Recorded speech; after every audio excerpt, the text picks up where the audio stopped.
not saying I'm the best. But ain't nobody doing. But ain't nobody doing Vanetta, baby. Yeah, exactly. Period. No one's doing Eat My doing. Biscuits. No one's doing Vanetta. You may be doing a restaurant. Yeah. You may be doing other shit, but you ain't doing me. Exactly. You're not doing me. So I just respect. I'm becoming me. I'm becoming the person I feel like God has designed me to be. Mm-hmm. I'm working. I'm making the moves, and I just made the biggest decision of my life, and that's how I know I'm serious. Yeah. That's how I know it's actually coming.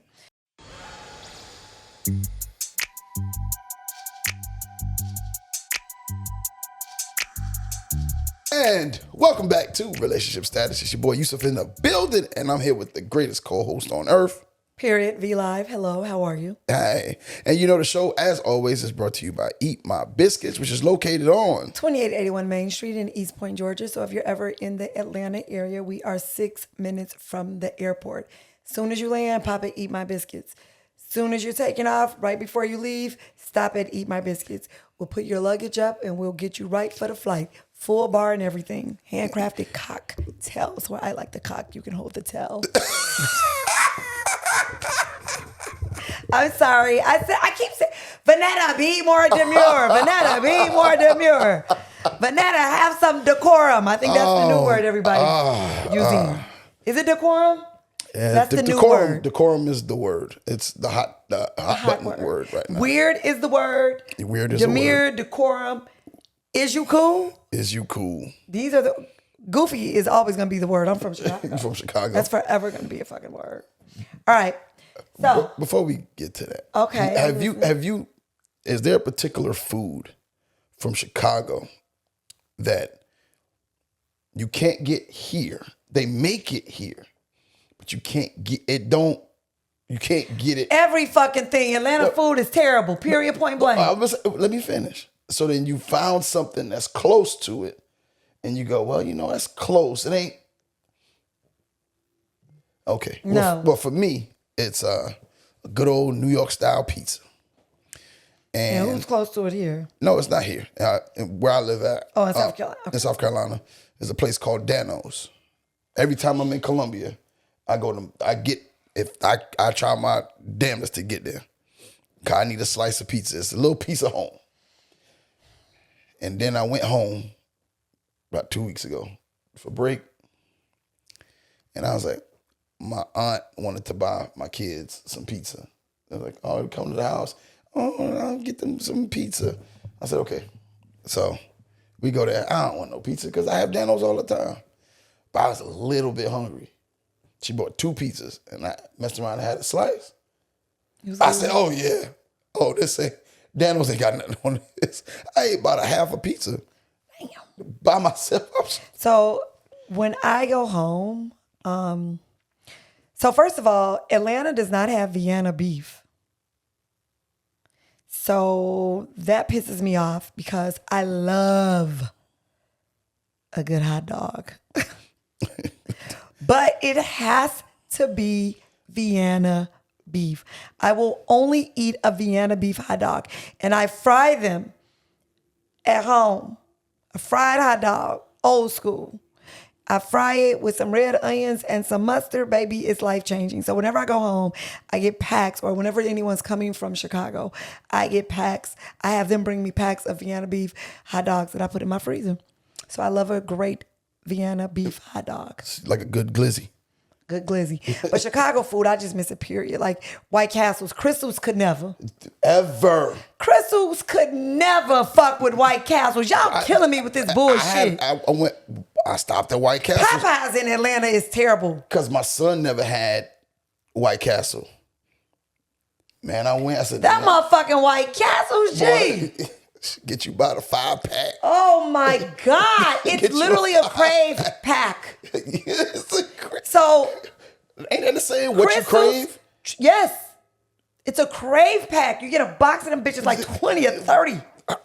Boy, what? They're so fucking, oh my, I want to fly to Chicago right now. I want to fucking fly to Chicago. It was right down the street from my mom's house. I said, we was passing by and I was like, man, look, I'm going to show y'all. Mir, you had White Castles. Let's have some White Castles. Crystals could never. So if it's anything that's trying to be Chicago, It's that fucking Crystals, and that shit tastes like dog food. Like that's farmer's market dog food. Yeah, I couldn't. I really, It is not White I Castles. did not. It don't taste like White Castles. Quit sending that bullshit outside. The fuck? Damn, I just got irritated again thinking about that shit. All right. Anyway, all right. So I had a great time in New York. It was great to see my family. I hadn't seen them in about 2 years. That's always a pleasure, right? So that was good. That was good. Went to the mall one day and linked up. It's actually this hoodie came from them. It's called The Society, and they are it was like 2 young black men in the mall, and it was me and my son, my mother. It was me, 2 of my sons, and my mother. And mom is being grandma right now. So, whatever the kids pick up, they get. Mm-hmm. So I'd be like, where was this when I was a kid? Anyway, where was this behavior? But anyway, so we passed by this 2 young men, and they stopped. They say, hey, man, won't you check out our clothing, our line? Mm-hmm. I was like, all right, no problem. So we stop, and we talk to them, and the hoodies, high quality, good print. Nice, vibrant. Yeah. And my son got a gray one, and I got this one. I said, so how much? He said, man, because you bought the 2, you know what I'm saying? We could do. How much do they cost? Nah, man. No, we gonna. Man, how much do they cost if I change my goddamn mind? How much do they cost? I'ma support you. What they cost? I'm here to support you. Damn. What do they cost? I will pay what they cost. And he was like, all right, it's $100 a hoodie. I said, no problem. And then when I went to go pay, my mother was like, no, I'll pay for them. I said, thank you. Love mom. Love mom in this moment. And so then I pulled him to the side and I said, your product, you put in the work into your product. If you believe in your product, you charge for your product. And whoever wants to buy will buy. That's it. You set your price. price. If you go down to $20, they still, most motherfuckers still ain't gonna buy it no way. They still ain't gonna buy it. Now you cutting them a deal. Who loses on the deal? You lose. I like this hood. Yeah, it's because your hood rim look a little different. It don't look like everybody's hood rim. It don't have no. Normally the hood. It don't have a hole for it's something right because it looks smooth. It doesn't have the string. It's a nice hoodie. I'm with you when you're writing it. It's solid. And follow them on social media. My son has a podcast, so he took a picture with them. I said, we'll shout you out, man. Shout out. Hopefully you guys. Let me pull it up on here. I forgot. I meant to say that too. Well, we're gonna shout you out and keep doing your thing, black man. Is it a black man? Yeah, it's two young black men. Keep doing your thing. Keep doing your thing. Don't allow anyone to devalue you. But you also have to be mindful where you're setting up at $100 a hoodie. Yeah. Well, I mean, they in the mall they in is in a better part of Jersey, so they got prime real estate. Yeah, you're gonna be outside of Walmart talking about a $100 hoodie. Yeah, no. Baby, I just bought 6 for $50 in Walmart. And you want 100 for one? Good luck. Yeah. They definitely in the right price, the right place. Okay. For it. And then your time. No your Society. Creativity. That's what it is. That's the guy. That's the guy that own it.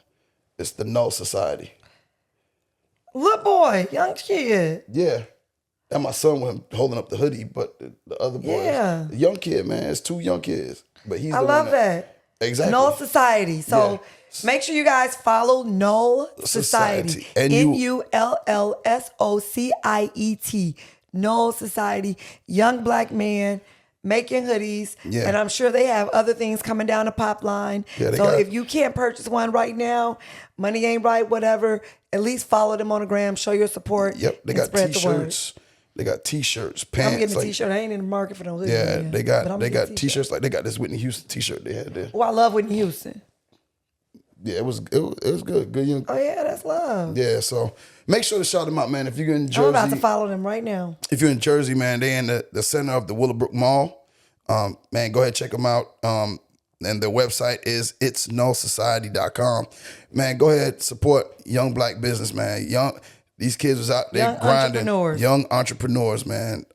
Willowbrook Mall in Wayne, New Jersey. All right, or hit them on the I'll put the link in the show notes, but it's itsnosociety.com to order. So V, what we into today? Now, what craziness you about to get me into today? So it's not craziness, but I'm gonna be following Noel. I just started following you guys, so V Live is following Noel Society. I'm gonna see what y'all got. Pop in, grab something. All right. So today, I want us to talk about, since the name of the podcast is Relationship Status. And we do a lot of conversation about relationships surrounding romantic relationships. Yep. Spouses, boyfriends, girlfriends, fiancés, and all of those and above. Wives. Husbands, wives, all of those. Children's. So, yeah. But today, I think we should kind of have a conversation around the relationships we have with ourselves. That's the best relationship. That's the one relationship that most people neglect. It is. How can you love somebody if you don't love yourself? How And can you mess with beyond loving anybody if you don't yourself, mess right? with you? Beyond loving yourself, developing an understanding of who you are, what you need, where you're going. And so I want to really just talk about the relationship we have with ourselves, self-awareness, and growth. Okay. I'm going to be quick. I was a mom at 18. 18 is a child. I've never had an opportunity to learn me. When you're 18 and under, who we are is a lot of based on who our parents pull us to be, right? Come from a 2-parent home, it's 4 of us. They used to call us the Ghetto Cosbys, mom, dad, me, and my brother. And, some things are just a given. You're going to go to college, you're going to do this, you're going to do that. And so they kind of shape the framework of who you are. Who we are. Yeah. And I think that a big part of growing is unbecoming who our parents or who society tells us we can be. And we unbecome those things. And I've never had an opportunity to really unbecome, because after being able to go in the space of going away to college, experiencing adulthood on a minimal level, because I'm still not taking care of myself and providing for myself, right? Because I'm away to college, but I'm still a child. And then becoming a mother, I transitioned from childhood to motherhood. There was never a time for adulthood. And adulthood in a sense of me becoming who Vanetta is supposed to be. Because now my priority still wasn't Vanetta. As a child, my priority is my parents. I got to get good grades. I got to do this. I got to do that, right? And then you go into, okay, now you go away to college. My priority is myself. I got to look out for me. I got to make sure I don't take no drugs. I got to make sure I look at my drinks. I got to, you're responsible for yourself. You start to learn about adulting. You're making decisions without your parents. You're making big decisions, without your parents. You're living on your own. I never experienced that because it became parenting. So I went into parenthood. And so every decision I made now, it wasn't about me. It was about the betterment of my child. Never wanted to be a teacher, but guess what I need to do? I have a child to provide for. So I need to do something Gotta quick. Get a career. Right? I got to get a career. I ain't got time to, let's try this. And I'm like, let's try this. I ain't got time for that because I'm a mama now. I need these benefits. Yes. So now I don't have the time to explore because I got to have health insurance. Right? I got to have dental insurance. Not only that, I'm the type of parent, I've always been this, I got to be available every weekend. I want to be available for my holidays. child. You ain't going to have no Christmas without me because mommy at work. Yeah. You're not going to have no Thanksgiving without me because mommy at work. And although I wanted to be a veterinarian, I understood that with that career, I may have to be at work on Christmas. Yeah. I may have to be at work on Thanksgiving. If there's an emergency, I may have to be absent from this and for that. And I knew that as an educator, I could fully be a parent. I can do homework with you. I can make sure you have dinner. I got weekends for you. When you're out, I'm out. I became a teacher. So I went from childhood to parenthood. And I never stepped into adulthood. Even though I was adulting, I graduated college, finished my master's, got my doctorate. I did all the adult shit. but I never adulthood. And I didn't do that until I didn't start that journey until 5 years ago. Because being a mother, then I became a wife. That's who I am. I'm a mother and I'm a wife. And I'm an educator. You know, I never saw me as a person. Then I got divorced and I still had children. So I'm still a mother, you know. Yeah. And it's always their priorities over mine, anytime, every time. That's just what the fuck it is. That's the decision I made when I became a mother. I was a mother first. I was a wife. I was a mother again, you know. Yeah. So now they're adults. Fast forward. Everybody grown. Everybody doing well. I'm single. I moved to Atlanta. I up and moved to Atlanta. And I know nobody. Absolutely no one. Literally no fucking body. I knew 2 people. But if I ain't fuck with you before, why am I fucking with you now? So, True. No shade to him. But if I wasn't that now, I'm not going to be that, you know. So I went on this journey of discovering who I am.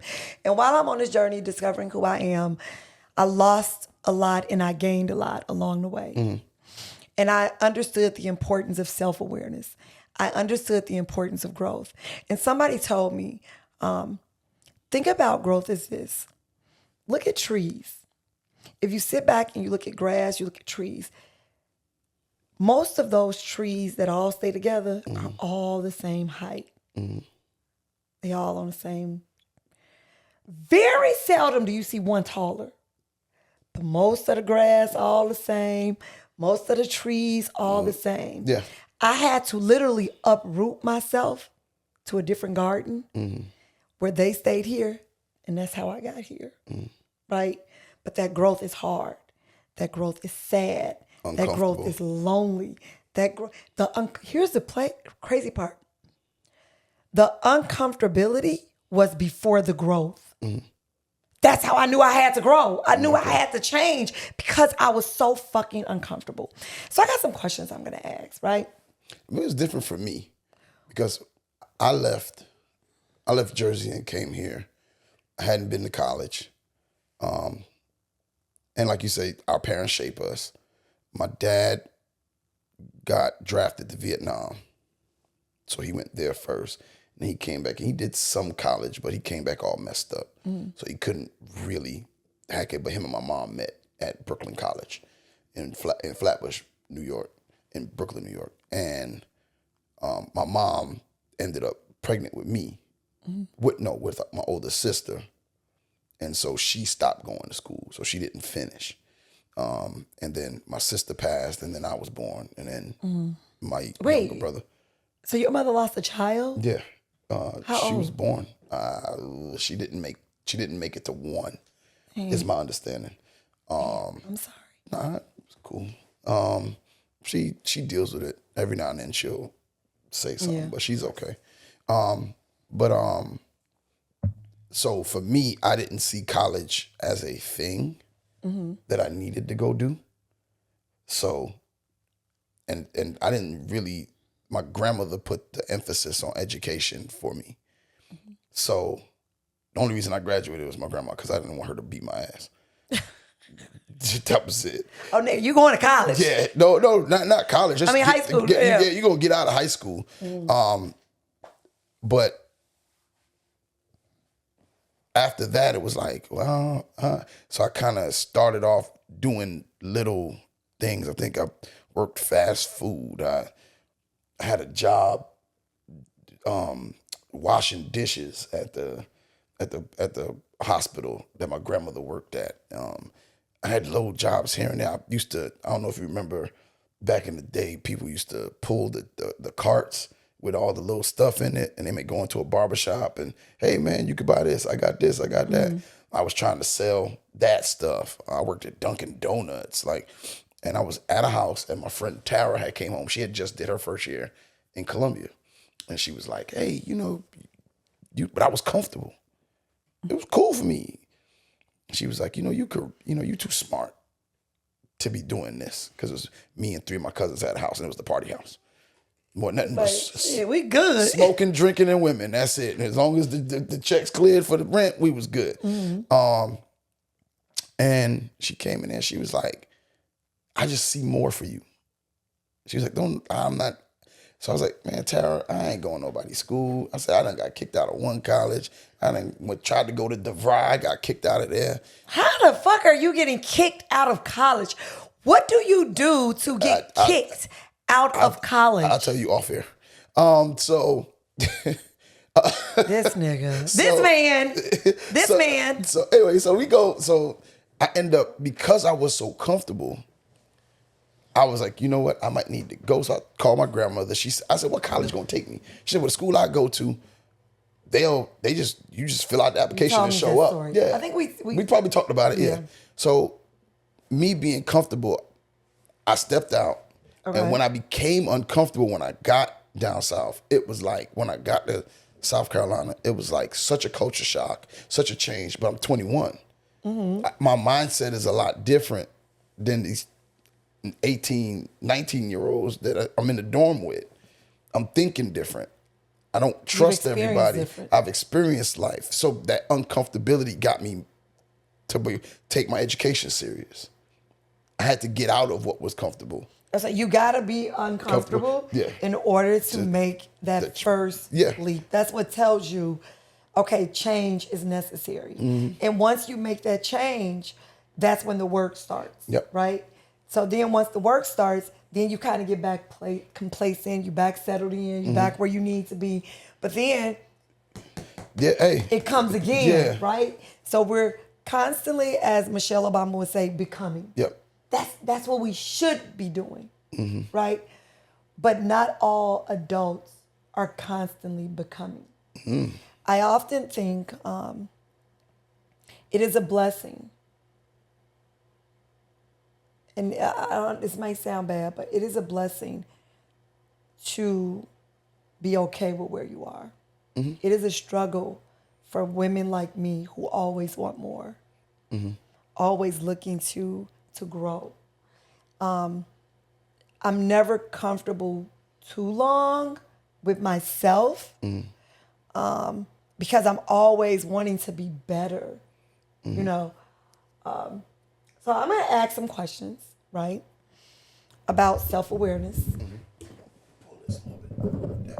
Okay, I'm going to ask some questions about self-awareness and growth. And I want you guys in the audience to kind of give some feedback for us. Mm-hmm. And feel free, if you want to write in, if it resonates with anyone about anything and you want to kind of write in about it, or, you know, you want to tell us your story, your growth, or when you knew it was time to grow.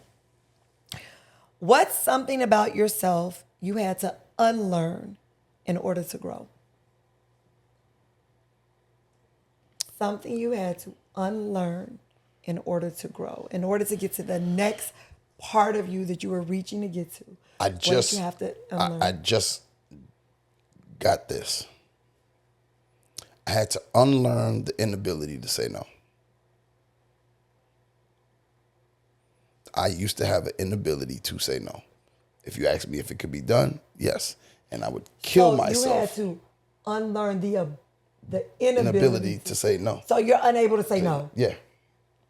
And saying no means saying yes to you oftentimes. But also remember, yes, it means that. But saying yes also says saying no to something else. So every time I had to unlearn that I could say, I had to unlearn it's saying okay yes. to say no. It's okay to say no. And Beezy, of DJ Blaze radio show podcast, said, he was like, no, no is a full sentence. It literally is. It's a full sentence. You don't have to say nothing else. There's nothing before. So it's the subject and predicate. Predicate. Subject, predicate, verb, all of that. No. Noun and verb all in one. All in one. No. No. And noun, verb, adjective. No. And for me to move forward, I have to say no to some things to prioritize myself, in which I struggled for a long time and still do struggle with prioritizing myself so that I can grow. You cannot grow if you're constantly doing things for other people. I said this, one of my profession is teaching, and I'm also a basketball coach. And now my son is at an age where he's starting to take basketball serious. And so it means where I would have all this time for other people's kids, to train other people's kids, to work with other people's kids. Right now, it's no. Because I'm spending time training my kid. Because Working it would be with a my shame if I helped get all these kids to college to play basketball, and I don't help my son get to college to play basketball, which is what he wants to do, which is one of his goals. So I have to say no, as much as it hurts, because I help everybody. I have a desire or to want to help everybody. Like, it's difficult for me to say no. If CL calls me and says, Yusuf, hey, can you do this? I'm gonna say yes. It just was a thing. Like, everybody would ask me, and I would probably have 20 things to do in one go. 1 hour, 20 things. But I won't be able to do all 20 things to 100% ability. So 20 things will get done. But I'm touching all 20. All 20 gonna get done. Touched. But one or two things gonna happen. I'm gonna pass out and have a seizure. I'm gonna pass out from being tired. Okay. Or everything is gonna be like done, but not done to the greatest ability it could be done. When if I would have said no, a different avenue would have been taken. A different avenue would have been taken to make sure that it got done. So that's where I'm like, in that sense, like, yo, like, I had to unlearn the inability to say no. I had to learn how to say no, because sometimes you just got to tell people no. And for me to grow, because I know myself and how much I want to help people and how much I want to do, I have to say no. Even though as much as I don't want to. But you have to for your own self. Yeah. You know, for you to do what you need to do for you, you have to say no. So make sure you put in the comments something right now that you are unlearning in order for you to grow. And you said the word becoming. I want to give a shout out. One of our podcasts, sister podcast, Ashley Martin. She has the Becoming Her podcast. Oh, I love that. Yeah, Becoming Her Girl, podcast. call me so we can get on there. Okay, I'm gonna tell you what it's about. Yeah. Nah, she's dope podcast. She took a break, but she'll be back soon. But Anyway. when you come back, let us know. We ready for you. Yeah. For me, it has been the biggest struggle to unlearn to satisfy people. I am a people pleaser. And I am a huge empath. And I don't know how to not put other people first. I'm the same exact way. Especially when it comes, you know, and I think that's from being a mother, from being a wife, and being in a space where I know it's something I just should not do. But I'm here anyway. I always tell myself, Vanetta, you're going to be okay. So I say yes when I should say no, because I'm a survivor. I'm going to be okay. I can be happy in unhappy situations. And I've learned that it is exhausting to continuously be happy in unhappy places. So overall, I'm happy, right? But I don't know how to choose my life over someone else's life. But is that you choosing? See, I think your verbiage is wrong. You're saying, I don't know how to choose my life over somebody else's life. You're choosing your life. Full stop. It's not over anybody else. It's full stop. I'm choosing me. Yeah, I can't choose me. It's so hard for me to choose me. But you got it. If you don't, we just talked about. Yeah. But you've spent 50 years of not choosing yourself. 50. Let's say adult years 30. 30 adult years. I've never chose me. You've spent a lifetime choosing other people. At what point do you think that you need to choose yourself? When I moved here, the only reason I moved here because me and him were supposed to come together. And he didn't come. We planned this together. It was supposed to be together.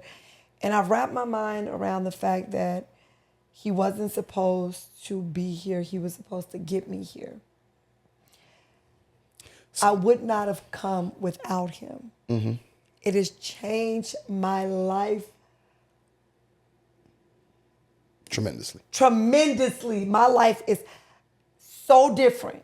So I'm so different.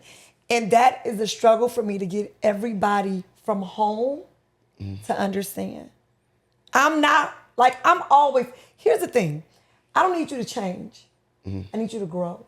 And my growth spur was so much greater because I was in a lawn that was resoiled, that was nourished, that was fed from God, because there wasn't nobody but me, God, and a dog. You God and the dog. Whereas other people, their growth was happening in distraction. Their growth was happening in confusion. Their growth was happening in chaos. My growth, I had no distraction, no confusion, just me. So there's a quote, as you were doing, I was looking it up because I remember. figured that it was all in your face. Like, oh, let me get this. It says, trees don't hang around with the grass, even though they started in the same place. Yep. Sometimes people are here. That's that replanting yourself. Yeah. They all gonna be the same as long as you stay here. The tree had to move out of the grass. The roots are in there. The roots are there still. But I gotta be over replant here. yourself somewhere else. Yes. And I think that was the start of you choosing you. Now you have to. And the crazy part, it was the start, not even knowing it was the start of me choosing me, because I was choosing him. I was making this move to be with him so we could be together. And it's amazing how God twists that. Like, look at her. Think she coming here to be with this man. This nigga ain't even coming. She's gonna learn, but I needed to be here because if I wasn't, I would have never connected to God the way that I've connected to God. Because I would have been constantly distracted. My family, my grandparent obligations as a grandmother, my career, my restaurant. It was 7 days a week.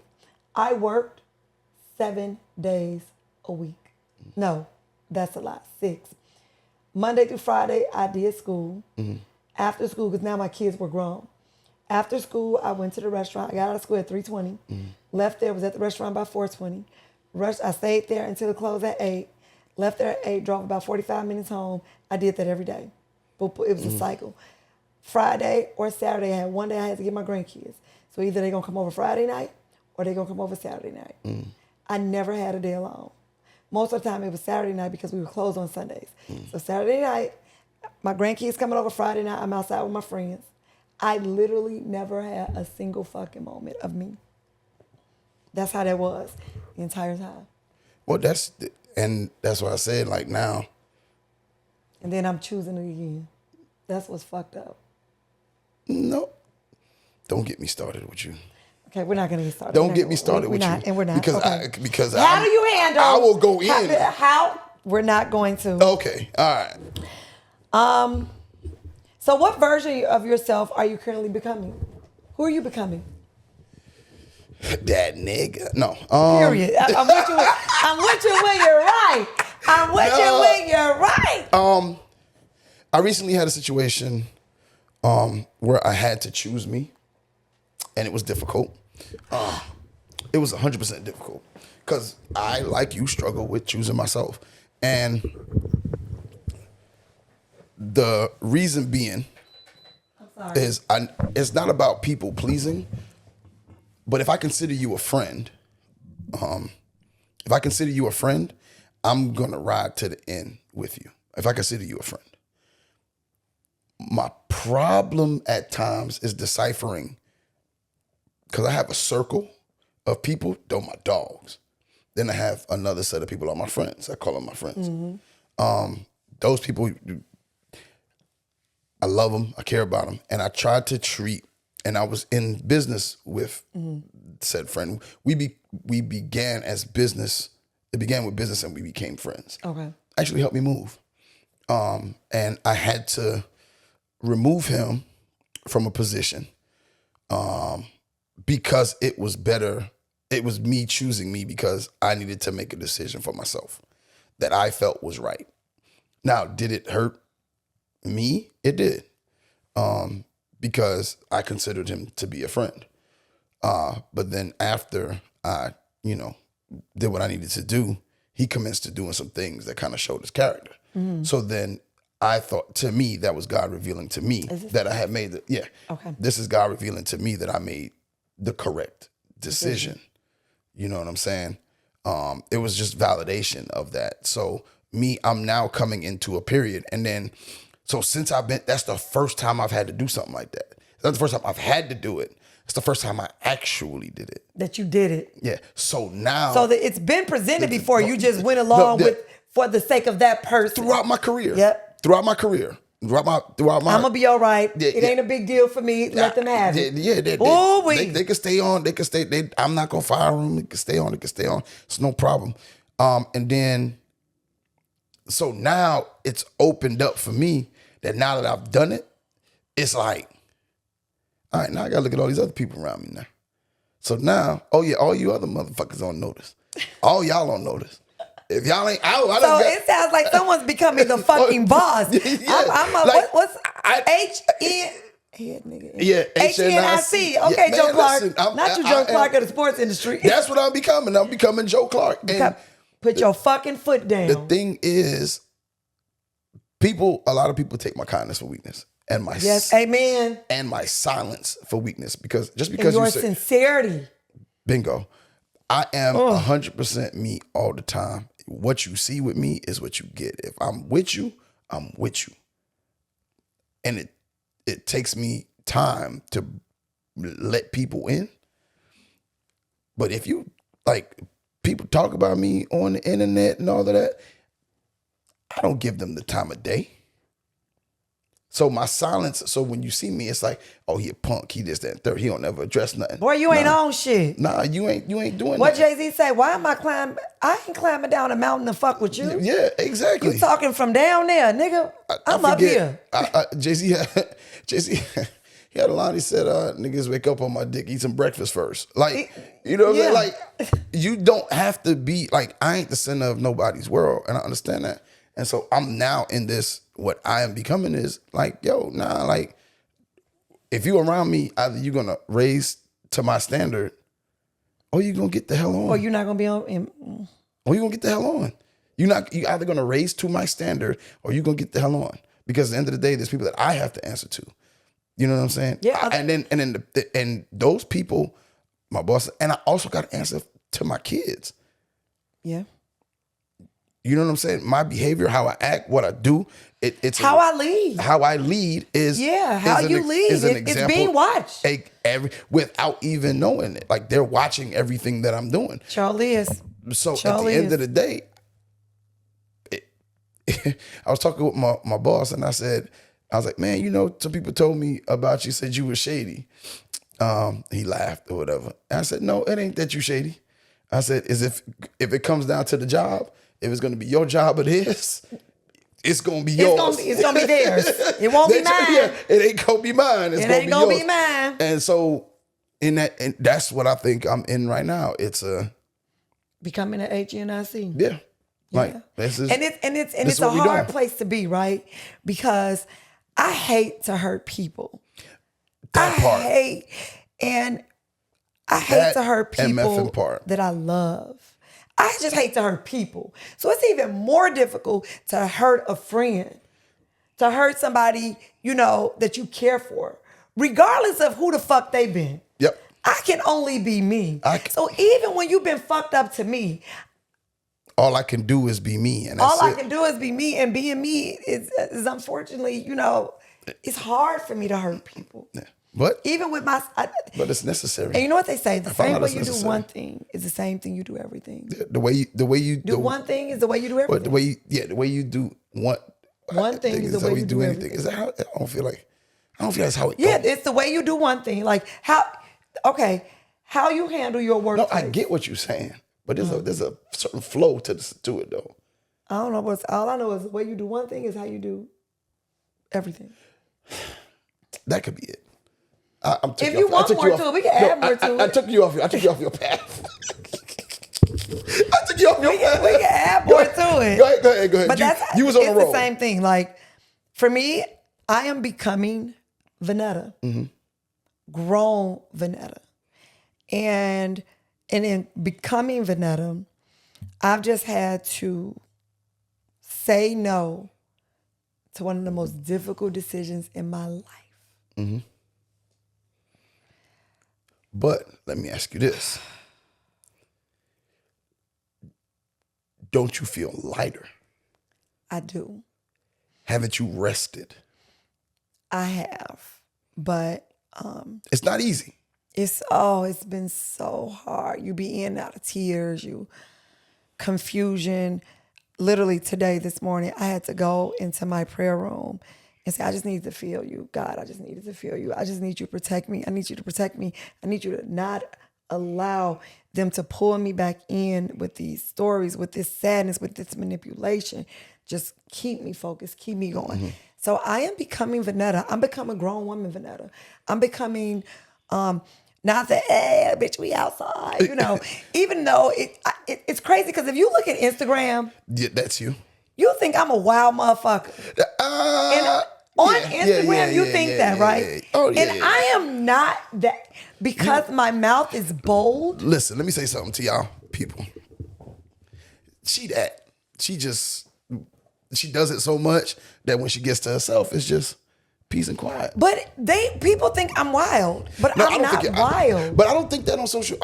The view. I don't know. I don't know. I don't think you're wild. Like you look at social media, I don't see nothing wild. Okay, so I don't know the word, but I feel like I'm just going to become more. I'm lit, right? Yeah. I'm a good Lit fucking time. Party. I'm a great fucking time. Yeah. And I don't need no drinks and no drugs to be a great fucking time. Although I do enjoy a lemon drop, strawberry preferably. Grey Goose. Okay. Okay, just note it. If anyone sees me out, you want to know what I'm drinking? I'm going to have a strawberry lemon drop with Grey Goose sugar rim. Please and thank you. Period. And if you're a grown man, don't put sugar on your rim. All right, go ahead. Well, I ain't no man, so put I'm sugar just on my saying, rim. grown men. I'm just becoming Vanetta.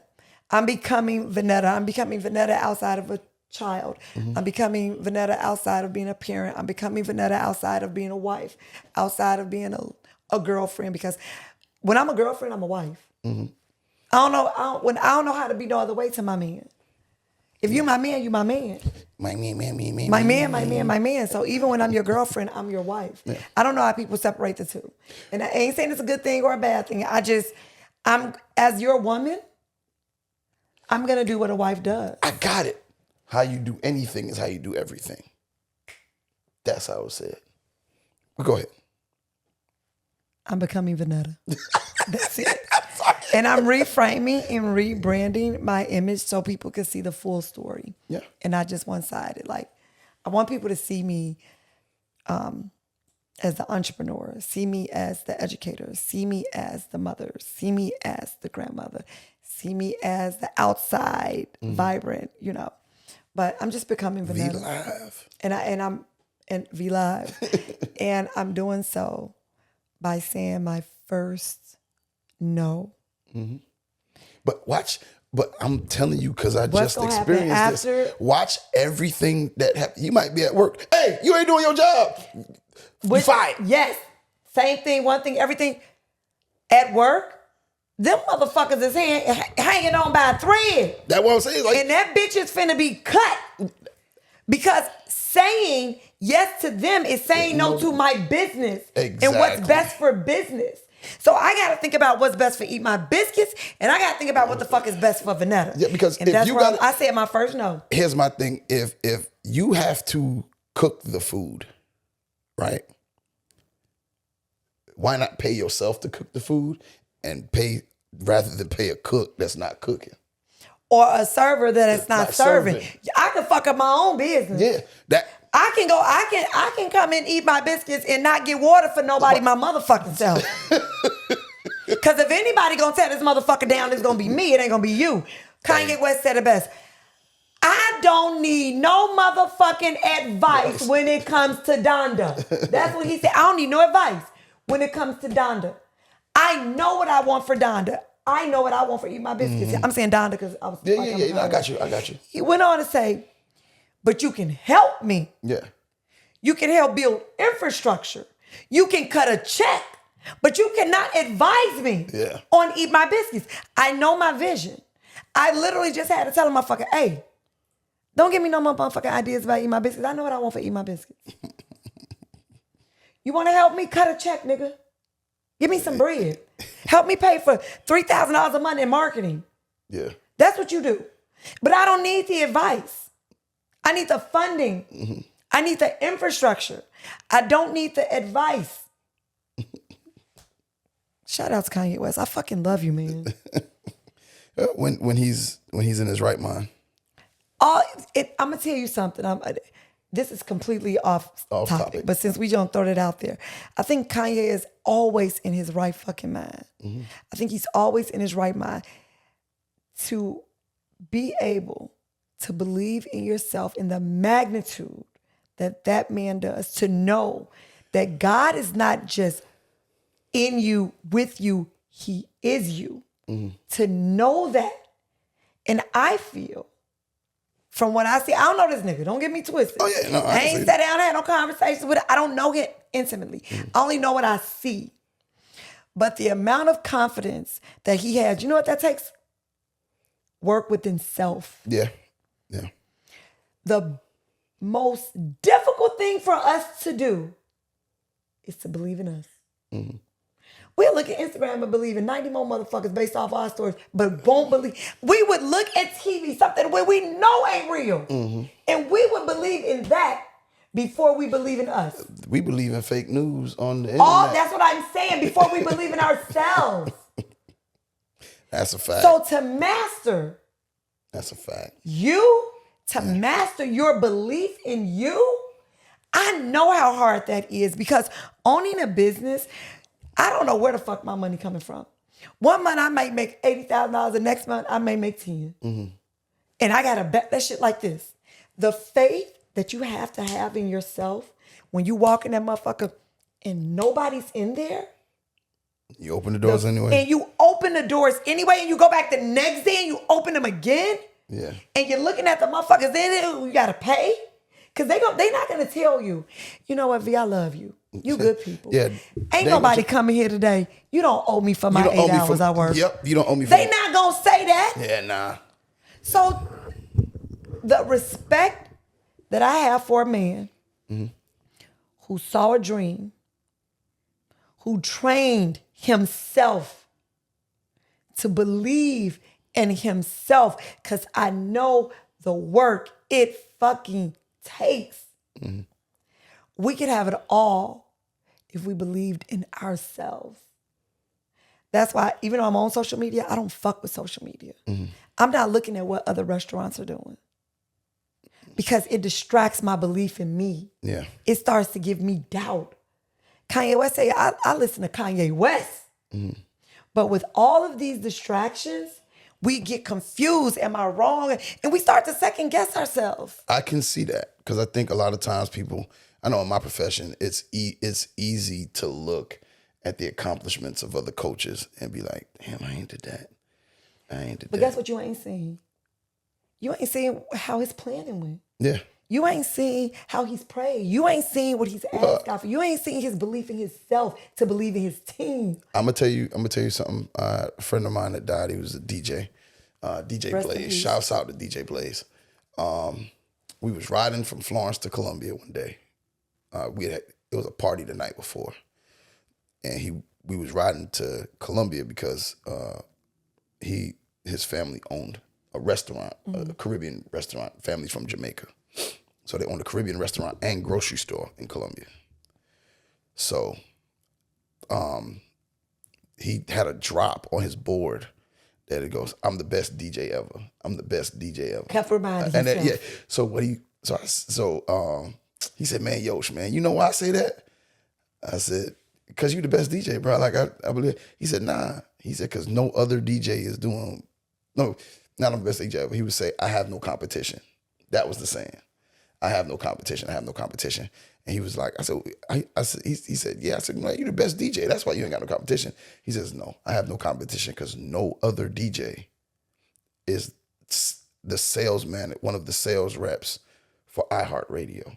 Mm-hmm. No other DJ owns his own restaurant. No other DJ owns a grocery store.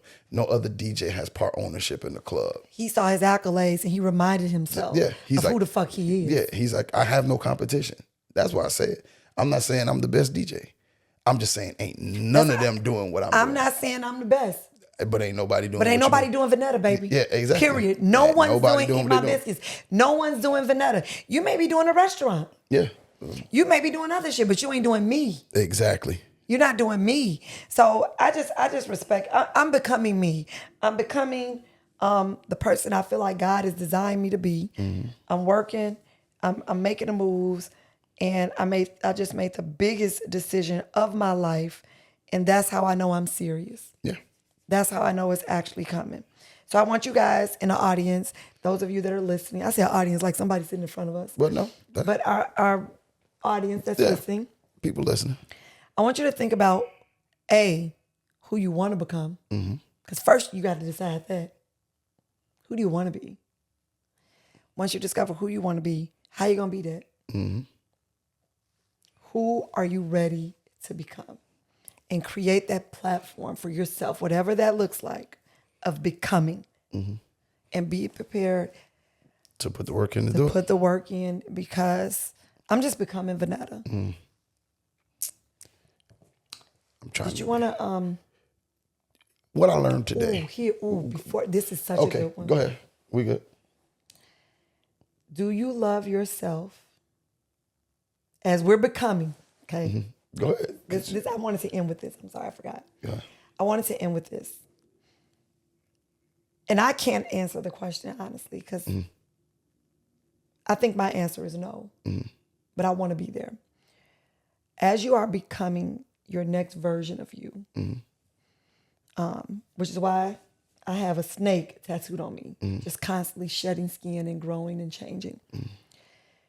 Do you love yourself in a way that everyone else knows that you love yourself? No. Do you love yourself in a way that others can feel? That others can feel. No. I know that. I know that for a fact. I'm not saying I don't love myself, but I don't love myself my way where everybody knows that bitch love herself. Yeah, like he fuck with him. Yeah. He fuck with himself. I don't love myself in that way. And that is my goal. Well, that's what I would like.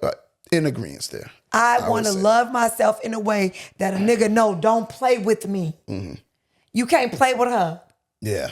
I want to love and I do not love myself that way. So for me, that is my goal. So what I've learned today is I want to become Vanetta in a space where everyone knows that Vanetta fucks with Vanetta. Mm-hmm. That's what I learned. Okay. I learned that I was going to try to make it funny, but I can't. We had a good talk here. Wasn't no jokes. Ain't no joke. Ain't no joke. Hey. I used to let the mic smoke. Now when I done to make sure I'm broke. I slam it to make sure it's broke. Because I won't let nobody press up and mess up the scene I set. I like to stay in the crowd and let people understand. Think about it, then you understand. I'm just a child addicted to music. Maybe it's a habit. I gotta use it. Even if it's jazz or a silent chord or a silent storm, I can convert it to a hip hop form. To do that acapella, there you go. Hey. Might play that on the outro. Every show you see me in deep conversation because I'm no comedian. Teach you like some, and you want to be tame. And you want to be named another friend to be not even an enemy. Because when you something speak, don't even. Yeah. Shout out to Eric B. Rakim. Love y'all. Oh, definitely. All right, y'all. Thank y'all for listening. Once again, if you want to follow us, make sure you follow us on @RELSTAT podcast on all social media platforms. Join the Patreon. Patreon.com/relationship status. And if you want to send a dilemma, advice, you need advice about something, hey, you just want to shout us out, hit us up, RELSTAT podcast @gmail.com. Until the next time, y'all, we are out. Peace.